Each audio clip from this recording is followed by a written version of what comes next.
to show respect to the audience and respect your own business. It was a way to protect it. And I'm Kayfabe Avenue, and I'm Kayfabe Focus. And I'm E.A.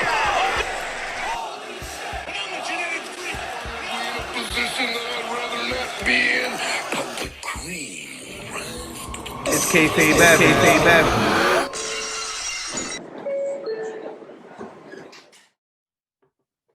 Ladies and gentlemen, heels and faces, casual wrestling fans, and all you smart marks, I'm Kayfabe AJ.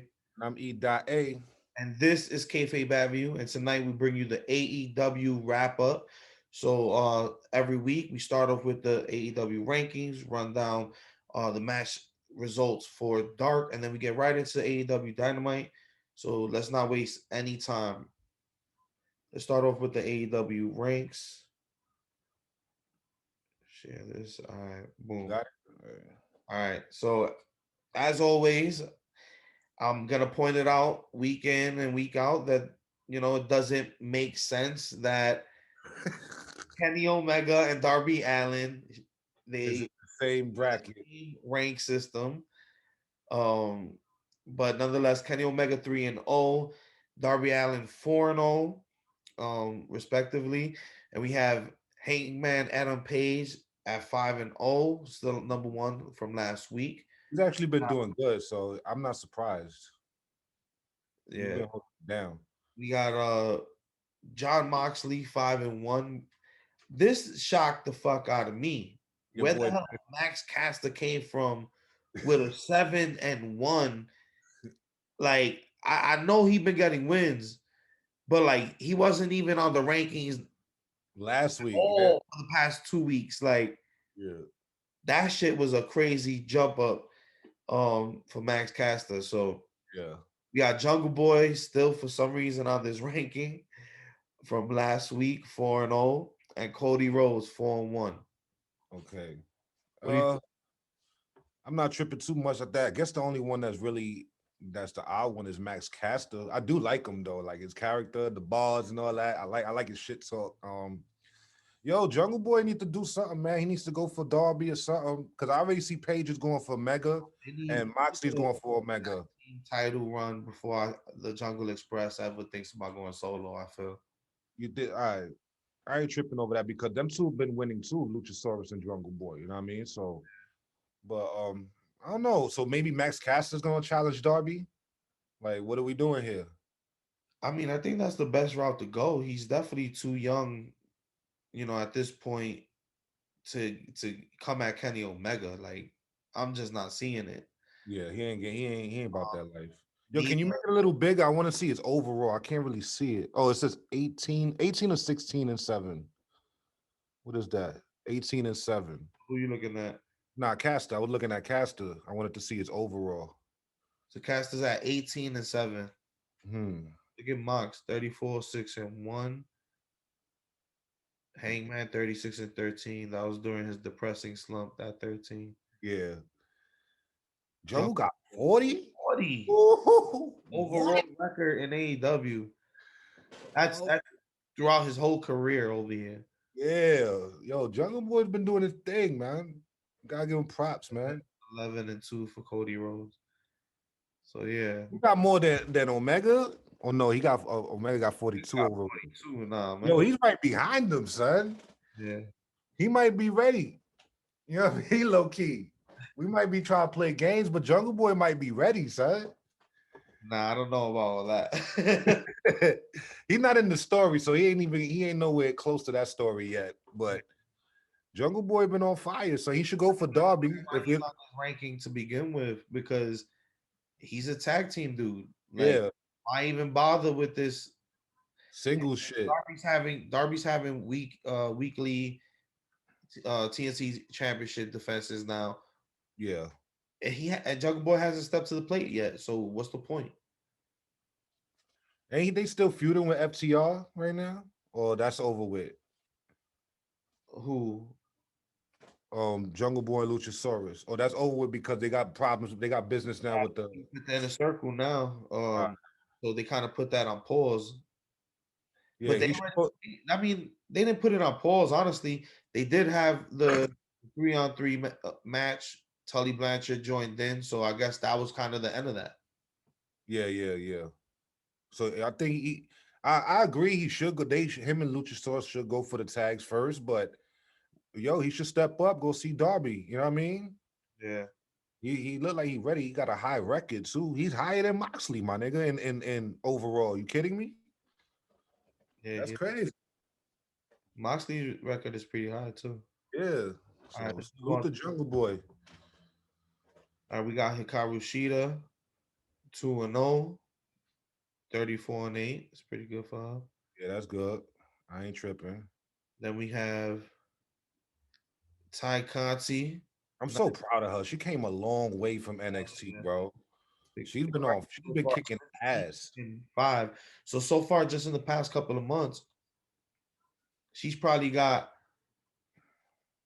Nyla Rose is probably one of the most active Out of the women right now. Her and Britt Baker, yeah. 27. So Tay Conti being at 16-5, that's fucking amazing. Yeah. And she came later.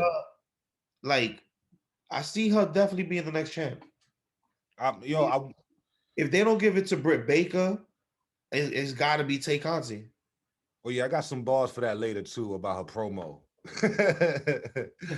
Yo, I love Britt Baker, yo. She's on fire right now. Yo, I'm proud of Tay, man. She came in late. She came in and she's been holding it down for the. She's putting in more work than Anna Jay. That's what I was saying. You know what I mean? Like, so I'm salute to her, man. I'm proud of you. You came a long way, girl.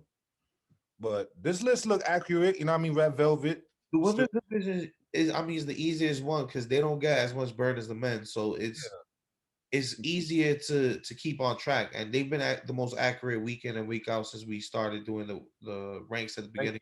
So, yeah. This one looks accurate. I'm not tripping. Ain't nothing. Britt Baker just needs a couple more wins, man. She needs to get up there because I want to see her with the belt too soon. Well, Britt Baker speaks on that later.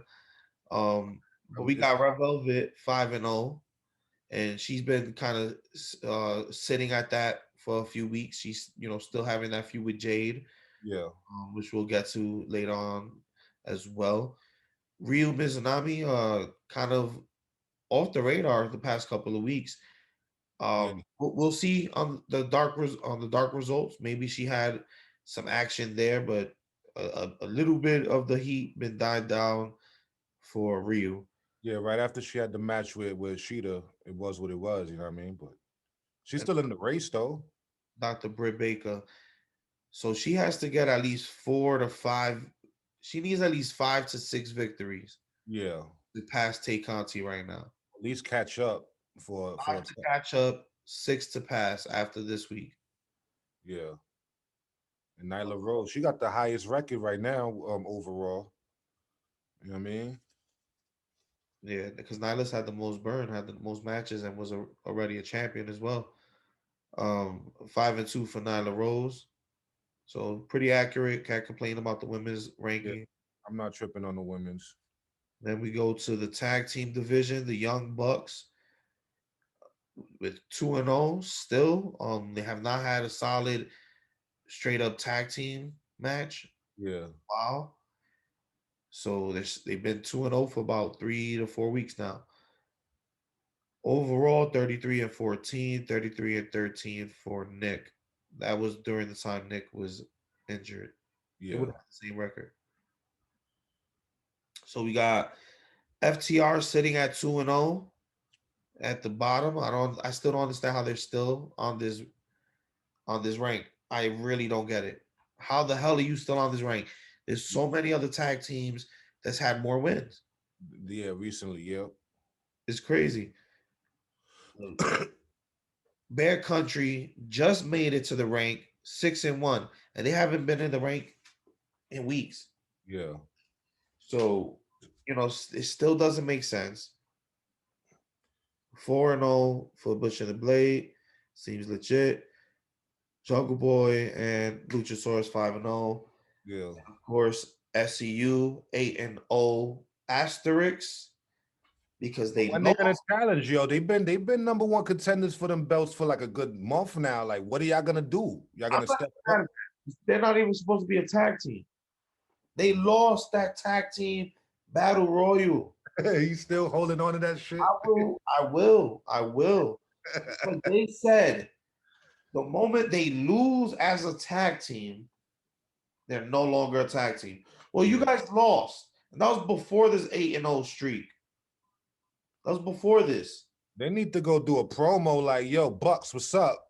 Because it's already been a month they've been number one. You feel me? Like, and I haven't seen them wrestle in a minute either. Like, I've been seeing Jurassic Express more wrestling together. It just doesn't make sense because the number one contenders are nobody on this list, if you realize. What do you mean? Number one contenders for the tag team titles are Death Triangle, Pac, and Ray Phoenix. They're not even on this list. Yeah, they got a match next week, right? That's crazy. How the fuck they jumped the whole list? Now that I think of it, Because at the pay-per-view, they won that tag team battle royal that SCU lost. yeah. Okay, all right. So this shit doesn't make sense. Week in and week out, we prove that the ranking system just does not make sense on most occasions. Yeah. I'm actually glad that we have this segment. We do this because Jesus Christ,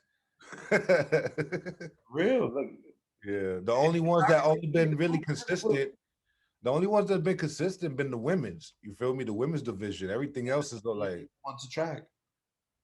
shit crazy. Think about it. How many women are getting that much burn? Actually, Britt, Tay, Nyla a little bit. A little bit. Ryu was a couple of weeks ago. That's it. That's it. I haven't really seen Thunder no, Rosa. Thunder Rosa. but Jade been getting some burn though. Jade been getting some burn. She just need a couple more wins to get on the list. Evilise. Evilise and Where the Diamante. hell is Evilise? Yeah, Diamante and Evilise been winning too. They've been on Dark a lot, them girls. Both of them having singles and tag matches over there on Dark. So let's see. No. Don't Diamante starting a feud with Thunder Rosa right now? I have no idea, but let's check the AEW Dark Elevation results and let's see if there's a little bit of explanation there. So yeah. results are as follows for AEW Dark Elevation, or as I like to call it, Light Dark or Dark Light. Dark Light. Got Adam Page defeating Bill Collier, the Varsity Blondes defeating Dean Alexander and Carly Bravo, Britt Baker defeating Alex Garcia. So we have Britt Baker getting her stats up. You got to win. And defeating Danny Limelight. Come on, Danny. You on a losing streak. Come on, bro. You from Brooklyn, man. We got Big Swole defeating Jasmine Allure. Big Swole's another person who we haven't really been hearing too much from. So yeah, after she lost her title match, like she fell off the map and she's been on top. Michael Nakazawa defeats Vary Morales. Michael Nakazawa just won twice in a row. Yeah. Lance Archer defeats Baron Black. Speaking of Ryu earlier in the rank system, Ryu gets a comeback win. Ryu Mizunami defeating Tesha Price. We got Mass Caster padding those stats, defeating Colt Cabana. Word? He beat Colt Cabana. That's crazy.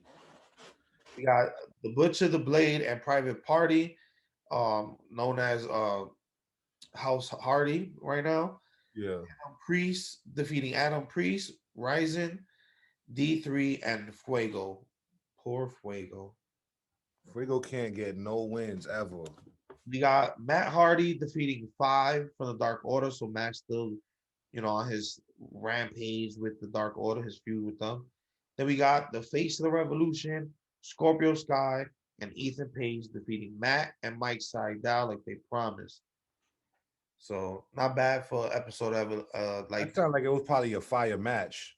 That last one right there. I'm not doubting that at all. I might have to go back and go run that back. You feel me? That's because I didn't see that one. Yeah. So let's move on to Dark, or as we call it, OG Dark. All right, AEW Dark. We got Matt Hardy getting another win this week. So that's 2 for him this week. Matt Hardy defeating Vary Morales. Poor Vary Morales. She's just a jobber at this point.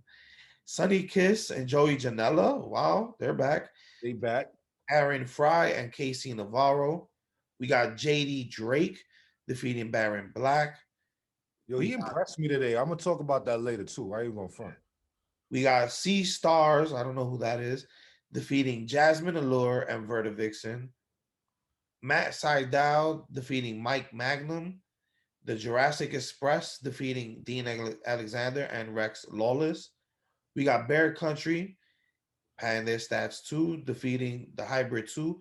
Yo, poor Hybrid 2, man. Oh man, what's up, yo? These dudes are probably the most athletic people in that division. Like, what's really good here, bro? Why they keep losing? They getting washed every time I hear something about them. We got Team Taz defeating Brick Aldridge, Justin Law, and Hayden Backlund. So good win. From what I hear, Brian Cage was the reason they pulled off that victory. We got the Butcher defeating John Cruz, the Dark Order defeating Jake St. Patrick, Sage Scott, and Chandler Hopkins. And then we have Red Velvet padding her stats with Kylan King defeating Maddie Rankowski and Vipers. So that was AEW Dark. OG Dark. OG Dark. The match time, the only match I really sound like I'm interested in right now is that the Scorpio Sky and the other one on the Evolution with Matt Sydal and his brother. Yeah. That one sounded like it was probably a fire match, low key. Cause they're all four of them get busy. Like I already know how Eat the Page get busy. Yeah. So let's move on to this episode of Dynamite. So we're about an hour and 15 minutes from the close of Dynamite. It was definitely a good episode, I will say, from the offset.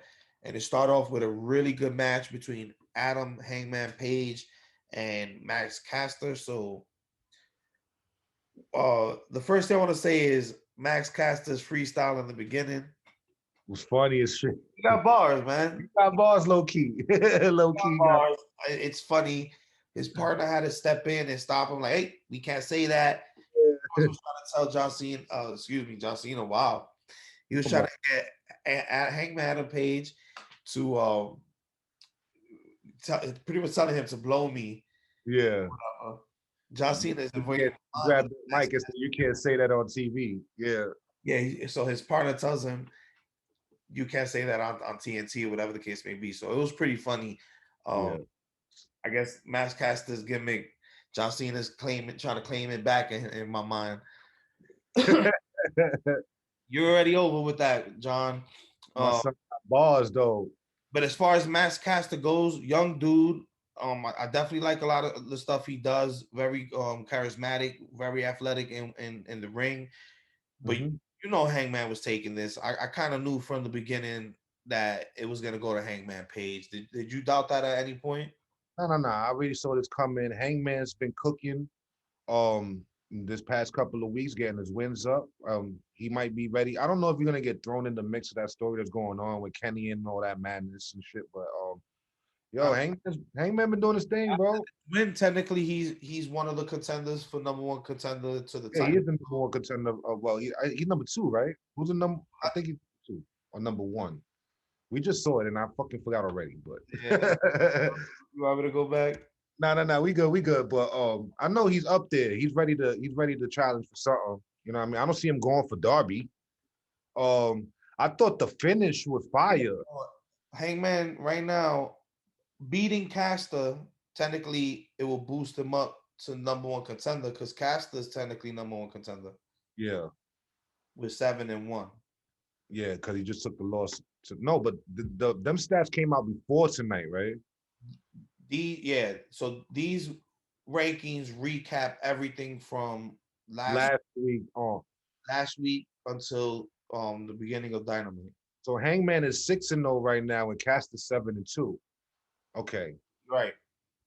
So that loss, that'll drag him down the rank a little bit and puts Hangman Page up there at 6-0, being number one contender in the division. So looks like they're gearing up to have Hangman fighting Kenny Omega, which is really interesting considering the results of tonight. But let's get to that later.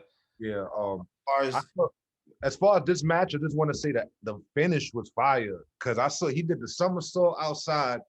I mean, you know what I mean? The moonsault outside, and then came back in and did another one. That yeah, was fire, bro. started the match off on fire.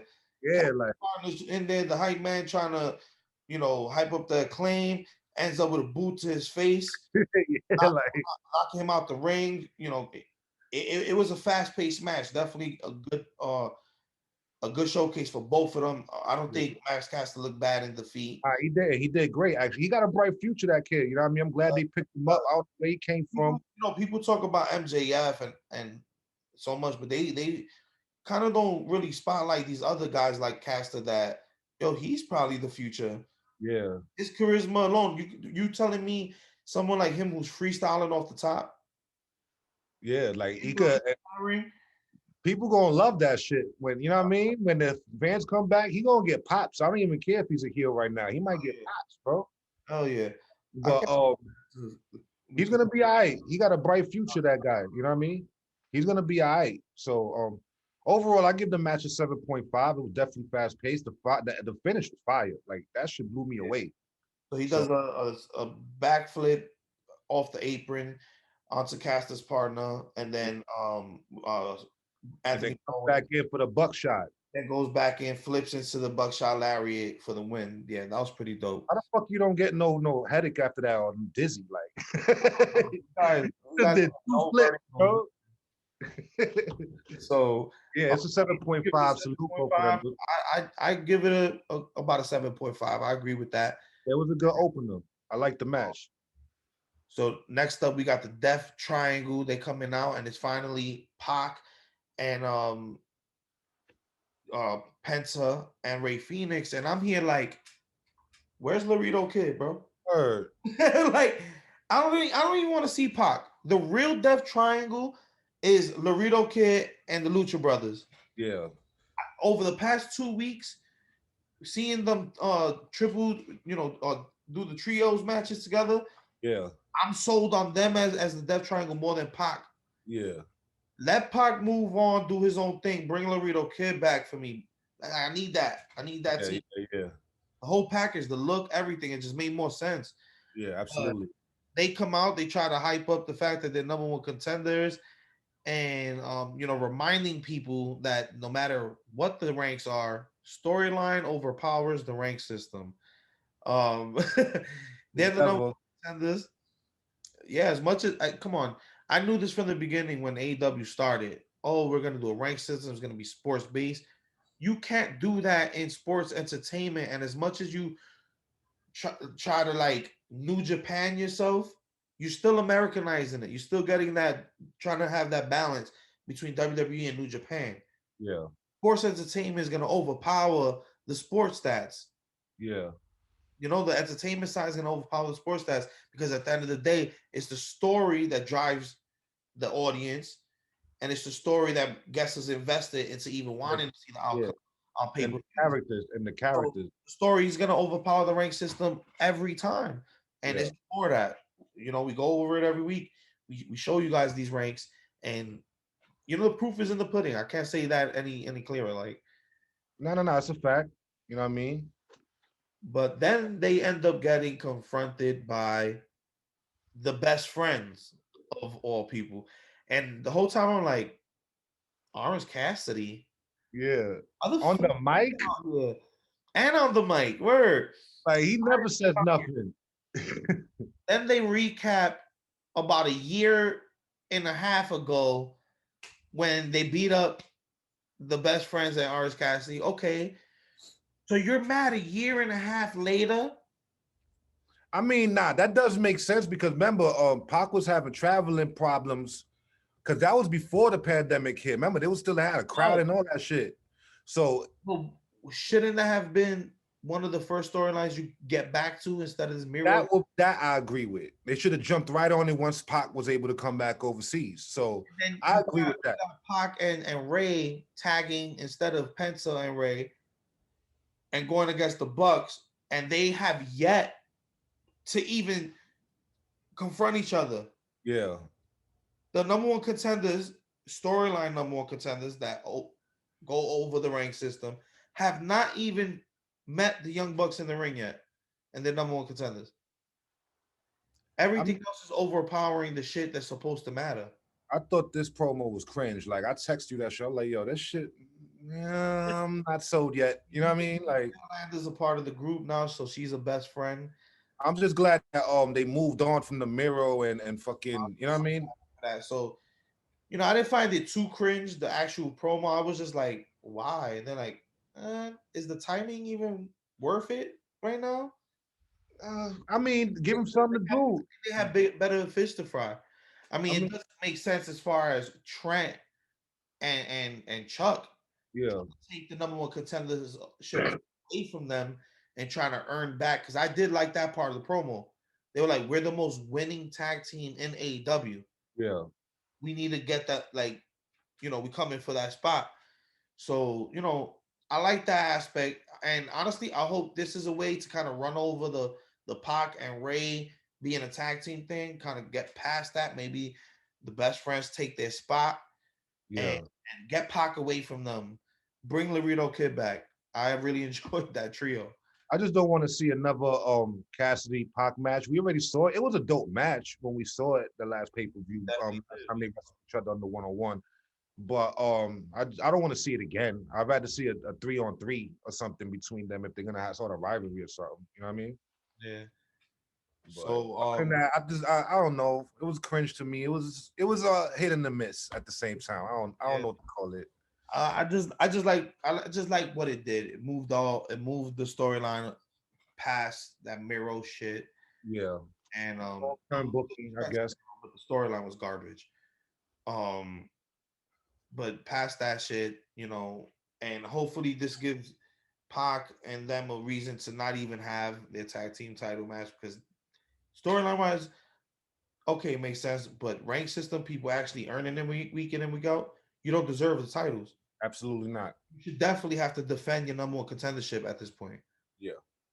So earlier in the show, we had a surprise arrival. We didn't see. We just saw somebody pull up, and then it's revealed that it's Mike Tyson backstage. Holla. Let's go. Then we head into probably one of my favorite parts of the night, the Inner Circle, back in black. That's the tag they're going with, bruh. And they cut an amazing promo. All I could think was Jericho's the GOAT. Like, yo, his promo game is just and you know what makes it worse? He probably does that shit off the top of the head. He don't rehearse none of that. He just goes out there and just speaks from his heart, and the shit be hitting, bro. That's how I feel. One of the biggest things he did was, I felt like he was talking straight to me. He hit my soul when he said it. He was like, I apologize. We realized that the stuff we've been doing the past 6 months, meaning the Orange Cassidy shit, the whole MJF shit, has been shit. And, the Inner Circle's been garbage. He actually apologized for that. Mm-hmm. He's saying, Inner Circle's back in black. They're back to true form. And they all instantly look. They on their badass shit again. They instantly look badass. Like, This is what I've been waiting for. I didn't want the Inner Circle to break up. We never needed MJF. So he explains that he knew MJF the entire time was a jerk-off friend. That was the term he was using the entire time, referencing MJF. My jerk-off friend was going to be a star eventually, what he could be capable of. So I wasn't putting him under my wing. I was putting him under my thumb, to make sure I could control him. Yeah. He eventually showed his true colors, and then we had to, he did what they didn't expect was him aligning himself with the Pinnacle, which was funny because Jericho's like the pineapple. Yeah. And Sammy's like, in his ear, he's like, oh, the Pinnacle. So that was funny. And he's like, but look at who you align yourself with. Like, it's a bunch of pissed off, disgruntled people. Like, he broke him down. Broke them all. Yo, he was talking about FTR. He was like, yo, we don't even know your name. Slasher, Clasher, Black. Yo, that shit was hilarious. My soul. Yo, This day, to this day, I know FTR. You show me a picture of these guys, I instantly know who these guys are. But if you told me, AJ, if your life depended on it right now, to get their names together. which one is which? What name is what? And you can't say FTR. You got to say individually. I'd be gone. Off yourself, bro. It's a 50 chance, right? No, for me, it's like a 90% chance I'm gonna fail that shit. I do not know which is which. Yo, he killed it. He had me crying when he was going in on FT. Yo, Jericho's the GOAT on the mic, yo. He be going off, bro. Like Instantly putting his stable back on top of the game, one of the top stables in AEW, and this is the position that they should have never fell off. After they get through this little war games, pretty much this blood and guts match, which I'm upset about. yeah. I bought tickets to AEW Blood and Guts. That was the theme of the event. Pandemic aside, yeah, I get it. But you guys are gonna put that match on a episode of Dynamite when you just announced Blood and Guts is gonna be in September. Yeah, it was supposed to be a pay-per-view last or something like that, right? No, it was supposed to be a special episode of Dynamite.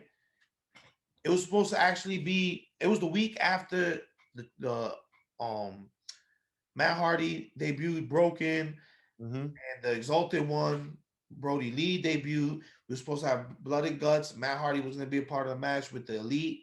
We were supposed to see that against the Inner Circle. Yeah. That never happened because of the pandemic, and it became the football stadium match or whatever. Yeah. Stadium Stampede match. Yeah. And it's like, cool, you guys want to have a good matchup to clash these stables, but bro, what about the fans that paid money? I paid money.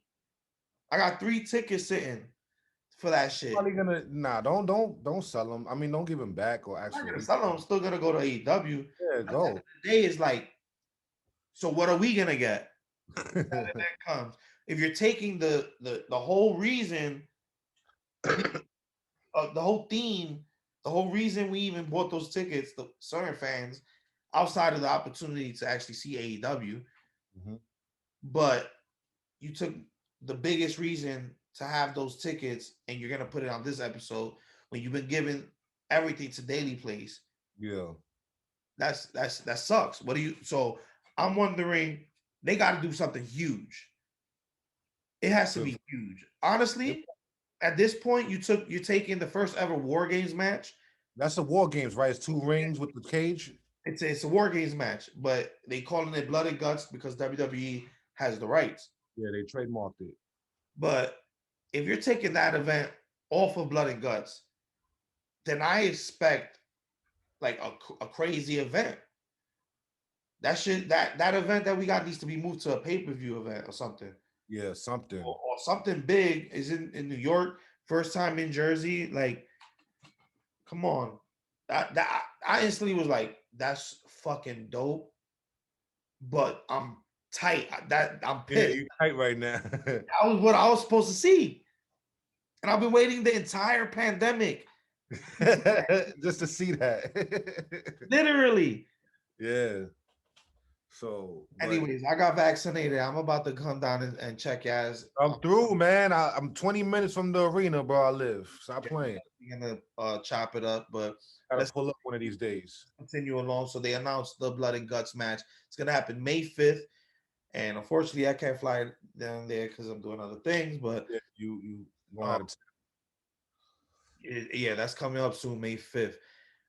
Next up, we got Christian Cage backstage about to get interviewed. He's talking about his match with Kaz and talking about what kind of performer that he is. But he gets interrupted by Taz, and Taz says he means no disrespect, but instead he wants to be straight up. Offers him a spot in Team Taz as a showcase and someone who can also help the rest of the group. So, what do you think about that? What do you think about the offer? I mean, that would be a good start for Christian to start getting into some stories and start doing more stuff, getting more matches, starting feuds. So I don't think he's gonna accept it. I think he's probably gonna start a feud between them. You know what I mean? Knowing Christian, but I don't know. I don't feel no type of way. I just want to see what happens. He would like to see him join Team Taz. I wouldn't be mad at that either. You feel me? Like pick up Christian. Tag team, the Cages. I won't be tripping on that. Like if they, but I don't think he's gonna do it. I don't think he's gonna do it either. He's too much of a baby face right now. But he'll be a high addition for them. But I thought it was a dope promo. You know what I mean? He never gave an answer, right? That's for next week or some shit. I told him, I'm not gonna press you. I'm not gonna put you on the spot, but think about it. And he left. All right, so you know what I mean? So I don't think he could do it. next up, we got this gimmick match, which I'm just gonna say straight out was not done well. Although it was a decent match. Godzilla versus Kong match, Jurassic Express versus Bear Country. The reason I didn't like it is because you awkwardly, in the middle of the show, cut to a commercial of Godzilla versus Kong. Mhm. Then they debut, they show them come out, match starts, then you go to commercial. A regular commercial. Yeah. Right now, when the match started. the majority of the match is during the commercials. When we come back, it's pretty much hot tag from Luchasaurus. He gets his shit in. They try to come back, and then he is over. Luchasaurus and Jurassic Express win. So if you were gonna book, you knew this match was a gimmick. Why did you put this in between a commercial? I think they were just promoting the movie. They probably got some sort of advertisement money off of that just to do it. Of course, they got advertisement. Of WB is also behind TNT and TBS. I think they're both in the same parent network. So Yeah, same. so but I agree with you, like the match, because I already know that the match probably would have been fine. We just couldn't see the shit. Like, what more can we do? Like That screen thing, it doesn't do it. And I'm not gonna credit it when it's like I'm getting distracted by a huge commercial. Yeah. When this is supposed to be the gimmick match that you promoted from last week. So I think they did them wrong as far as the placement on the match. Putting it during a commercial segment and then kind of bookending it with commercials.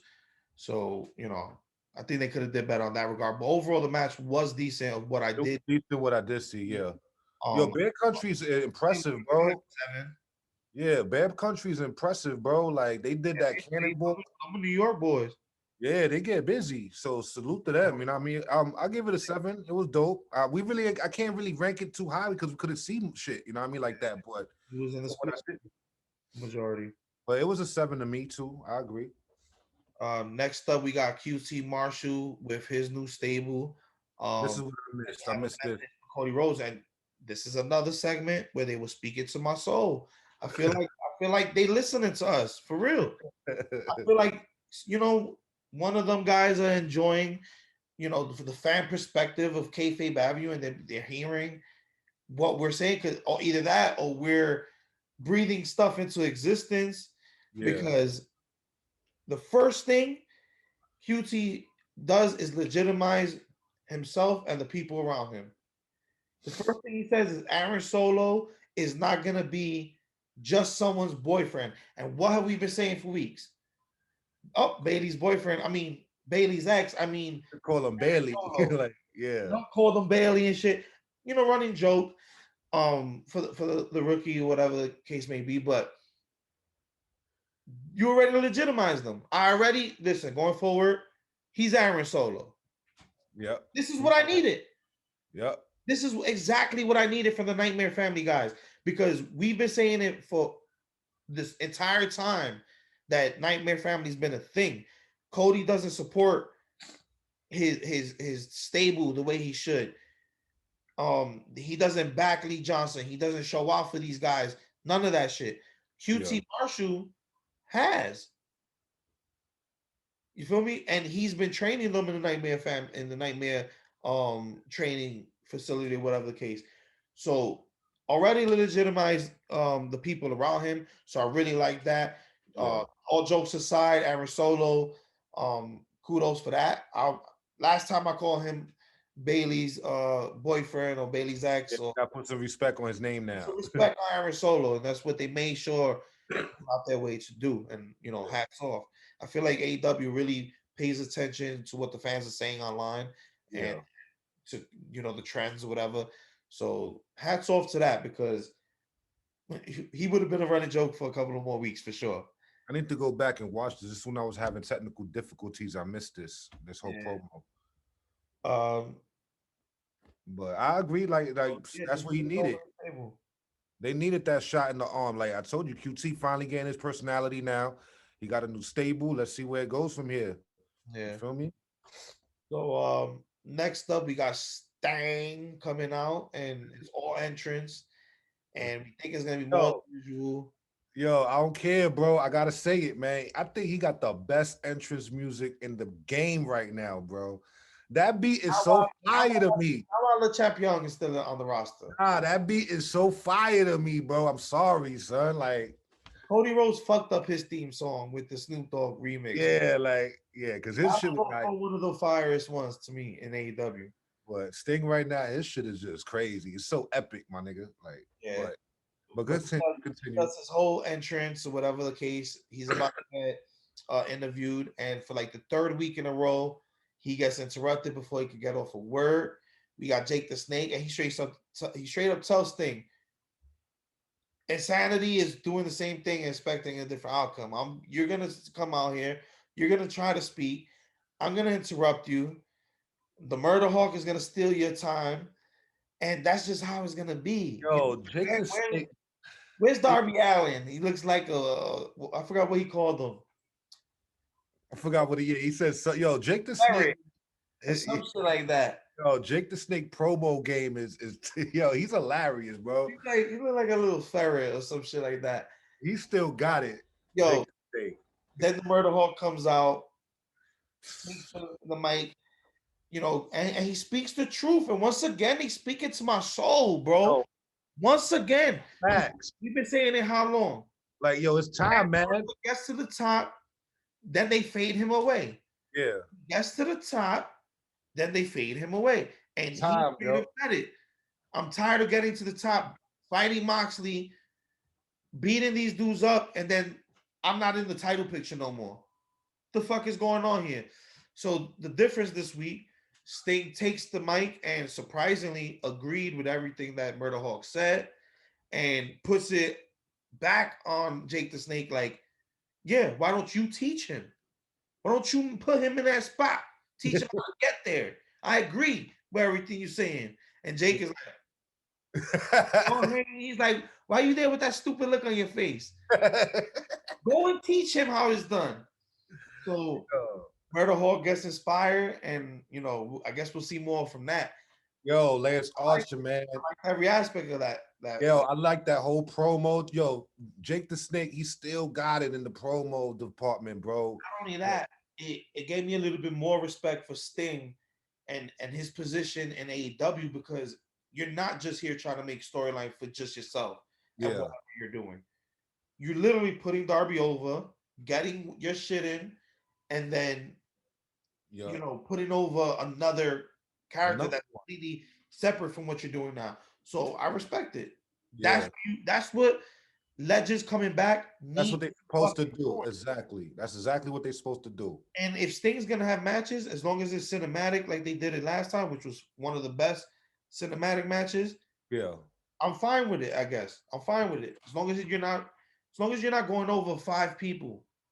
I just want Lance to start getting his wins. I want him back in the mix. I always was a big fan of him since he came in. I like the gimmick. I like him coming, throwing people around in the backstage out of nowhere. And like, I like that crazy shit from him, man. I want him to start winning, man. We got to get him back up in there. Come on, Jake. Yo, teach him, Jake. Feelings and throw them in trash cans and drag them again. He used to come out bringing somebody he beat up to the ring and throw him in the ring, powerbomb and throw him back out. Like, yo, like, I like that, yo. Like, so that's crazy. I like that psycho shit, man. Like, yo, come on, Jake. Sting is right, man. Yo, get him where he need to be, man. What's up, yo? I want to see him and Brian Cage in the barbecue. He ain't Arn Anderson. Yeah, man. Like, I need to see him and Brian Cage one time, please. Yo, AEW, if you are listening, I don't even care if it's on Dark for the FTW title, Lance Archer, Brian Cage. It sells itself. Just have Jake and Taz do the promos. That's it. Just one promo. We should start making it make more mean more the FCW title. They definitely should. That storyline it started and then just dropped out of left field. Not even doing nothing right now. It's a prop on his arm right now. Do something with it. Yeah, speaking of the FCW title, we move along to Team Taz, and they're about to cut a promo, and Starks tries to, be slick and interrupt, and then say we should hear from Cage, and then Taz interrupts them both and says, "No, Starks, you're gonna stop instigating. We need to get on the same page." He tells them about the offer that he threw Christian Cage, and says that they need to get on their A game, and they all agree. That's pretty much what that promo was about. Yeah. So I can't complain. We'll see more about that storyline, I guess, in the coming weeks. Then we head on to the TNT Championship match: Darby Allin versus JD Drake. Yo, I gotta admit, I really did like this match. this was a dope match. I never seen this. Go ahead, go first. While I feel like JD Drake looks mediocre as fuck, he's actually really good in the ring. I did like, his strength and how he moved for his size. He had a great matchup with Darby from beginning to end. He put his body at risk too, doing a little spot at the barricade. So I did really enjoy JD Drake, and it opened my eyes to this guy. So it got the job done for me. Darby Allin ends up, of course, retaining with his what he calls it, the coffin drop. Yeah. And he wins clean over JD Drake.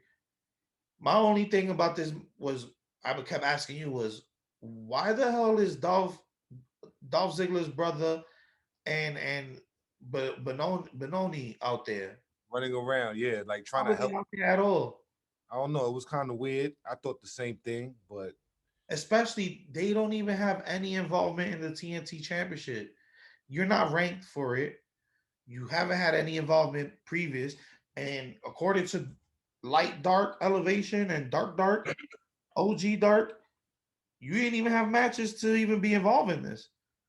I mean, maybe they developing something for the long run, long-term booking with Naaman and maybe they trying to recruit JD Drake. I don't know. Yeah. Yo, speaking of he did great, yo. Like I never seen him before wrestle. Impressed. I mean, yo, he's hard hitting, bro. He looked like he'd be stiff shotting. Like, woo. Yeah, he's trying to deal with it. I just think he needs to find his look. Yeah, I mean, this is he what, like 2-1, because I saw his overall before the match started. He's like only 2-1. So give him a couple of more, you know what I mean? Get him in the mix or something, because he looked like he could be a force later on. You know what I mean? I'm not taking nothing away from him. He should go under Jake the Snake. Him and Lance Archer together. I can see that.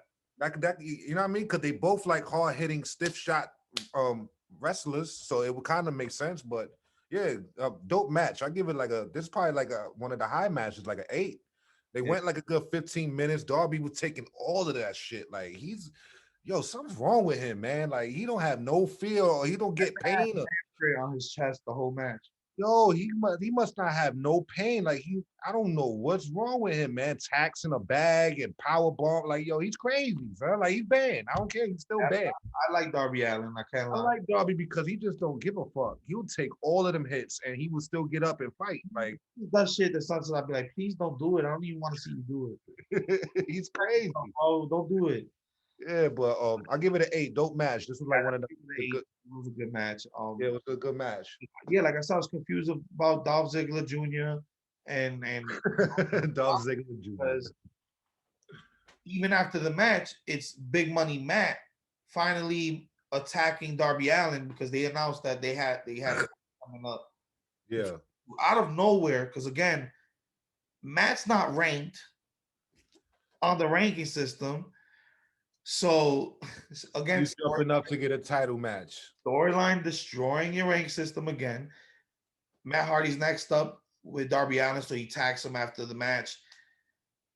And then we have the Dark Order come out and try to storm off the Hardy family. And then I like how they kind of segued this whole thing because it ends up leaving right into the Tay and right into Dark Order, kind of cornering the Bunny.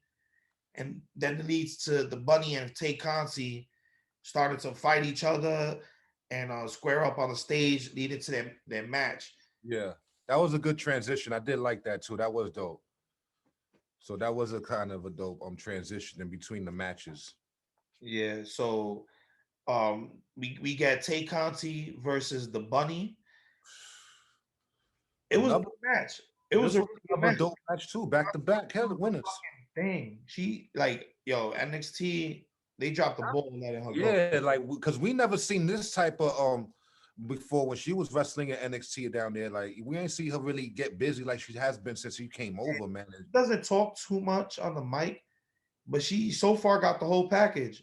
In the Yeah. ring, the look, she got a good stable behind her. I think it's time. She got a good run. She got a good record Oh, right. right. She deserved it. She's been putting on for the past couple of months, more than Sheeta. Sheeta's been sitting a lot. That's a 7.5 or 7. Yeah, I give it a 7 too. I agree. Yo, I'm proud of Tay, man. Y'all NXT, y'all dropped one, man. She could have been good over there. Like the way she's wrestling now, I would want to see her in a match with Bailey. You know what I mean? Like, yeah, that could have been a dope match. We don't know. Now we would probably never would know unless Bailey come over or she go back. But yo, I'm proud of Tay, man. Yo, she deserved it. I won't even stress if she take the belts anytime soon with Sheeta. You know what I mean? I just hope, you know what I mean? She put on a classic with Sheeta. Yeah. But And proud of her.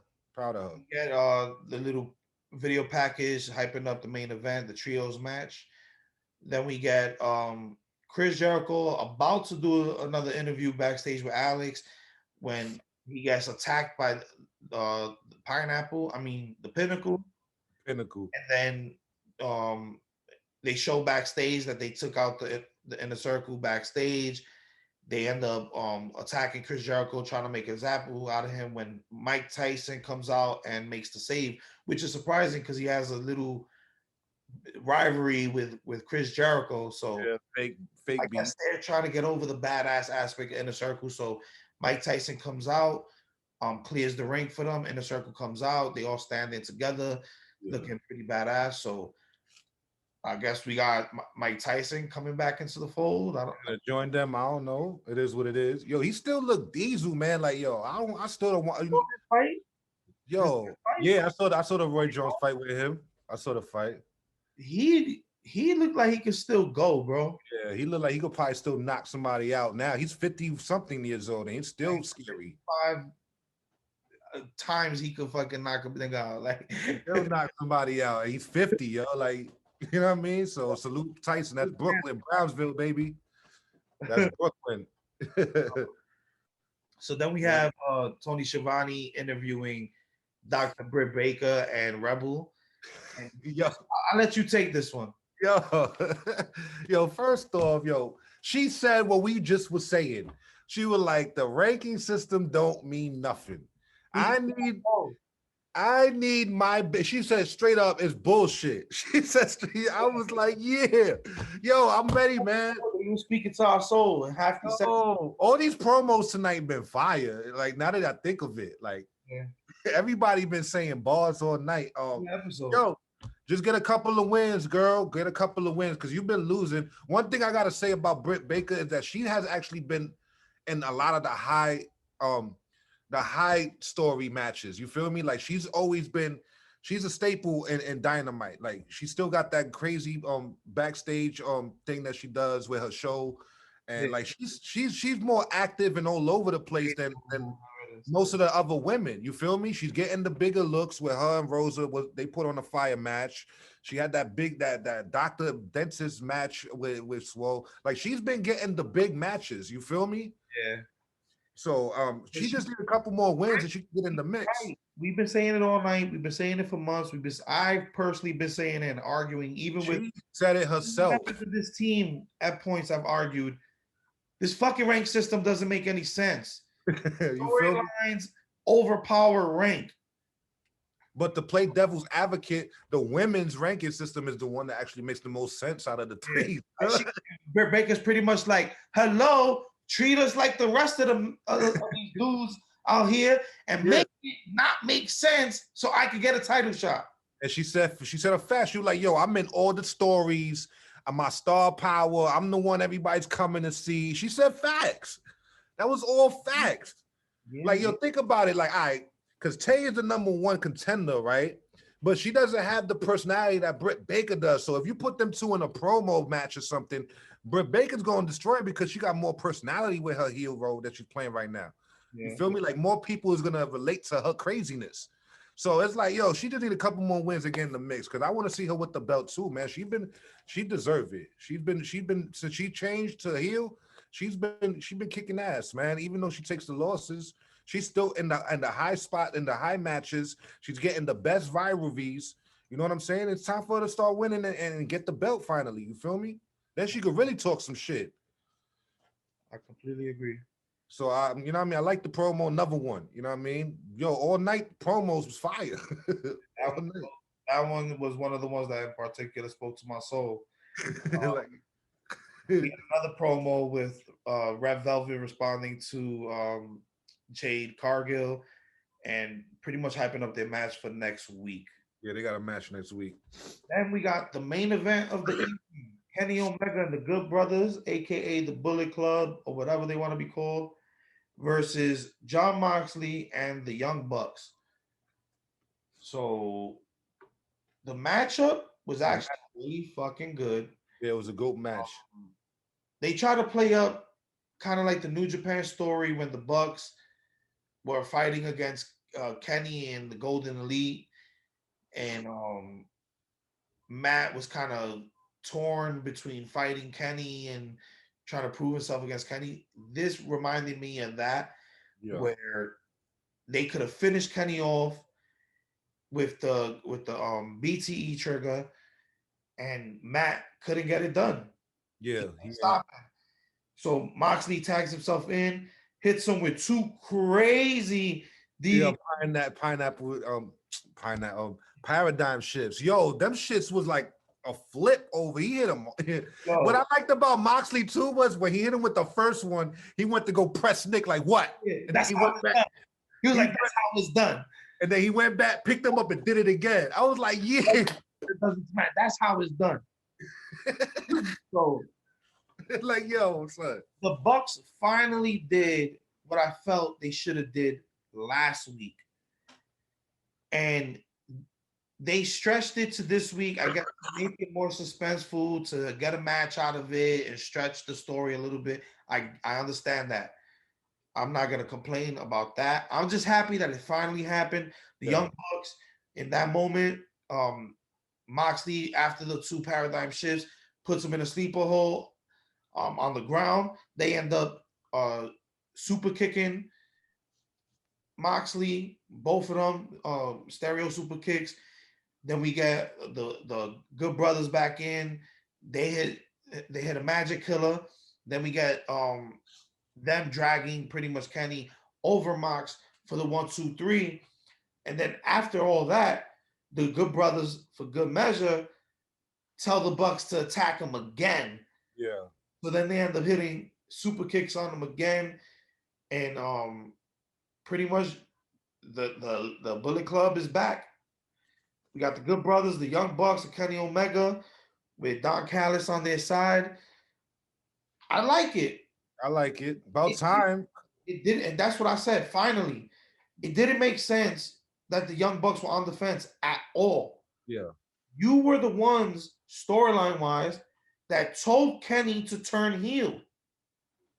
Kenny finally snaps, go heel on John Moxley, tells you, "Are you following me?" And get in the car with me. Yeah. Which I was the one super kicking. Who was it? Alex Marvez? Yeah. Who was it? They were walking around kicking everybody, every cameraman and announcers and shit. Yeah. But you was on the fence for this? That part of the story was so stupid. It was a part of the Impact, New Japan, convoluted mess, but they finally started to, get everything back in line. So kudos to AEW on that. I still just want to see what the fuck is the end game. Like, are y'all gonna invade Impact? Is Impact gonna invade? Why is Don Callis still here and the Good Brothers still here? You feel me? Like, what are y'all doing? Y'all got Kenny still got a match with Rich Swann for it's a unification belt. What the end game? I don't know what the end game is. I don't either.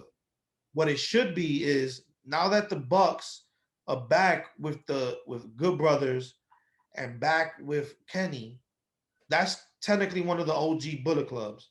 Yeah. We already saw the partnership with New Japan, with Kenta having a few matches, Mox defending the United States Championship, IWG United States title against Kenta. I definitely see this going to a Bullet Club versus Bullet Club. Jay White's Bullet Club, Kenta's Bullet Club versus Kenny Omega's club. Okay. All right. You know, But the Gorillas of Destiny, God, is always throwing on Twitter shots about this fake Bullet Club, and they've been week in week out talking about Bullet Club, and Kenny a few weeks back on Impact showed up with the Halloween Bullet Club version of his shirt. yeah. So I think that's the end game. I think that's what needs to be the end game. All right. So, but We'll see. where this leaves Moxley, because they just fucked him up. So now he got beef for all 5 of them. Now having more people to fight against, and we had Eddie Kingston coming out trying to make the save, but they ended up whooping his ass too. So it's so far as only Eddie Kingston in them. Eddie Kingston. Eddie Kingston stable, man. Like y'all need to link up with Moxley and help him. He lost his stable. Like, yo, come on, son. He lost Penta and Ray back to the Death Triangle. Yeah. And he lost the Bunny and the Butcher to Hardy. The Hardys. By himself. Yeah, so I don't know where this is gonna lead for Moxley. Moxley's gonna look like he's gonna have long nights getting his ass whooped every week, bro. Yeah, but finally the Bullet Club is back. The Elite is back. There's no more of that on the fence shit with the Young Bucks. It wasn't a good look for them. Kenny's actually been looking better. He's been actually feeling like the cleaner Kenny. He's been taking a couple losses recently, and honestly, he's been looking kind of bad. Like as far as like the way people have been able to take advantage of him, and he needs like the Good Brothers help. You know, he had a decent match with Seidel, which he won clean, which I give him that one. But a lot of these instances with Mox, he's been like looked at real bad, like looking bad in them instances. Yeah. So, but overall, I like the show. Yeah. I'll give this show overall 8.5. I'll give it almost hit for me. All the promos was fire. Like the storyline elements, the you know where they're going with it. That's what really hit for me. I think the only one that was kind of like regular was the Red Velvet, but I think that was like a video package. It wasn't like really a promo. She came out. Yeah, so I can't really count that, but yeah, I give it an 8. Yo, it was a dope night. You feel me? It was a dope night. I think the match of the night probably was Darby and JD Drake. So yeah, I give them the match of the night as well. I think that was probably match of the night, low key. I want to see more of that JD Drake dude, man. Like he really impressed the shit out of me. Yeah, I just to spice him up, give him a little bit more swag. Yeah, I gotta give him some more song. You know what I mean? Put him out, put him on the grill. Let's go. With that being said, we could do this all day. EA, where can they find you? You can find me on Twitter at EDOTA. That's at E.A. I'm also in the Facebook group, Kayfabe at Facebook group. Like, share, subscribe. Send your hate mail over here. I'm the petty god. And you already know. You already know the rest.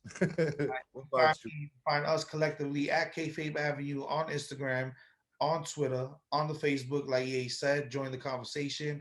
Like, share, and subscribe to our YouTube. Speaking of subscribing, click that support link on Anchor. Click that support link on Apple Podcasts, on Spotify, wherever you're listening to us, all streaming platforms. So check us out at Kayfabe Avenue.